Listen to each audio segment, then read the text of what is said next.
watsarwa ne6 months kuti usvike pa18 saka 18 ka unenge uta zvaunoda ina handifari nyaya dzavakomana kuzvino chiri mwana mudiki handika finish the school vakomana it's a no go area handika nyaya dzavakomana chii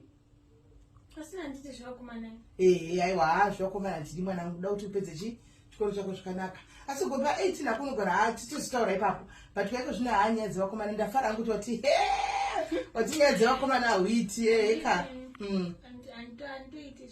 handiti ndafara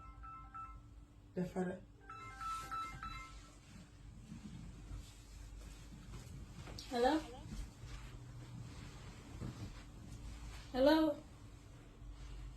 Huh? Hey. Hey.